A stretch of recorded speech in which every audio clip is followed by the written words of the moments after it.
Alhamdulillah wa salatu wa salam ala rasulillah sallallahu alayhi wa sallam. Chers frères, chères sœurs, bientôt machallah, la grande fête de tous les musulmans, de tous les croyants, Eid al-Adha. Certains l'appellent la fête du mouton.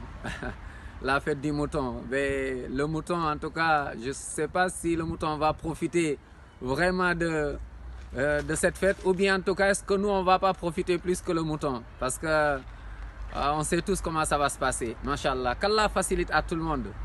Qu'Allah facilite à ceux qui n'ont pas encore la possibilité. Qu'Allah leur donne la possibilité, Masha'Allah, de bien profiter ce jour avec leurs parents, avec leurs familles, avec leurs enfants, avec leurs descendants. Sachez, Inch'Allah, chers frères, chères sœurs, c'est un jour, nous devons vraiment fêter ce jour.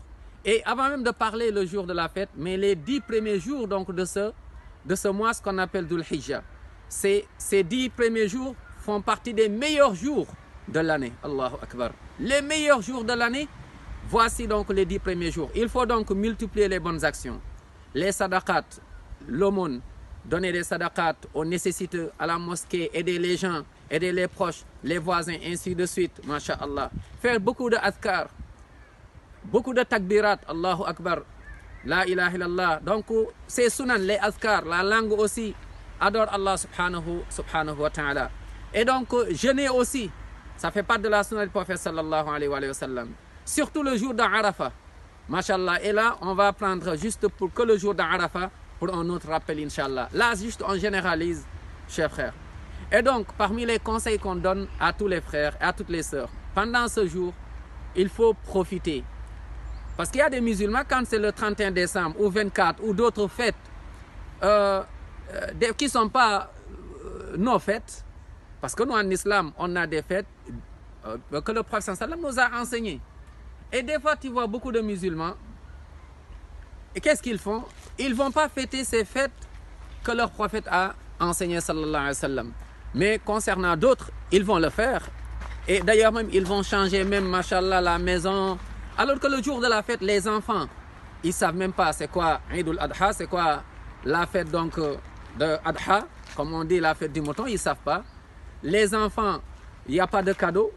La maison, c'est la routine, c'est pas bon. Et il y en a même, qu'est-ce qu'ils font? Même pour égorger, ils donnent ailleurs. Et ils vont ramener ça tout le temps au pays. Et à la maison, les enfants ne voient aucune viande, ne voient rien du tout, ne savent même pas s'ils ne sont pas du tout concernés. Ça, c'est une erreur. Le prophète sallam, lui, il l'a fêté avec sa famille. Donc, fête avec ta famille. Naam. Et également, parmi les conseils, il y en a aussi, ils vont voir des bouchers pour que le boucher aille faire le sacrifice égorgé à son nom. Faites attention parce que, je ne dis pas que c'est tout le monde, mais il y en a en tout cas beaucoup, c'est juste le commerce. Et tu lui donnes l'argent, quand est-ce qu'il va sacrifier? C'est avant la prière. Sache que cette sunna, tu l'as ratée. Parce que c'est après la prière qu'il faut sacrifier, qu'il faut égorger le mouton. Donc faites attention au boucher, vers qui vous allez. Si vous allez le faire par vous-même, c'est encore mieux, c'est ça. Encore la sunna du prophète sallam, c'est qui est mieux. Et le dernier point, chers frères, et on va peut-être faire d'autres rappels concernant ce point. Ceux qui ont l'intention, Inch'Allah ta'ala, d'aller sacrifier, n'oubliez pas quand débutent les 10 premiers jours de Dhul Hijjah, donc du mois de Dhul Hijjah, là où donc il y a la fête. Le début, les 10 premiers jours, quand ça rentre, celui qui a l'intention de sacrifier, il ne doit plus toucher à ses ongles, il ne doit plus donc raser les moustaches, il ne doit plus toucher la barbe, là on ne touche pas, c'est la sunna du prophète sallam. Il ne doit plus donc ses poils, il ne doit plus les toucher ou se raser la tête. Pourquoi? Parce que c'est ça la sunna du prophète sallam. Donc si tu as l'intention de le faire, fais-le avant les 10 premiers jours, avant donc d'arriver donc aux 10 premiers jours, avant le début donc de Dhul Hijjah. Fais-le avant. Donc voici un rappel, parce qu'il y en a, ils ont l'intention, ils vont sacrifier, mais en même temps les 10 premiers jours, ils diminuent les ongles, ils coupent, ainsi de suite, ils se rasent ça, tu as raté une sunna du prophète sallam. Donc voici quelques conseils, Inch'Allah ta'ala. En tout cas, faisons attention et n'oublions pas de purifier les cœurs tous les jours, mais surtout pendant ces jours, et faisons du bien à tout le monde, à nos amis, à nos frères. Et le mouton aussi, quand on sacrifie aussi, quand on a aussi la part du mouton, qu'on pense aux autres, aux voisins, même s'ils ne sont pas musulmans, même si c'est des juifs ou des chrétiens, on peut leur donner, voici, parce que notre religion, c'est la religion de la paix, du partage, de savoir vivre, c'est la religion du bonheur.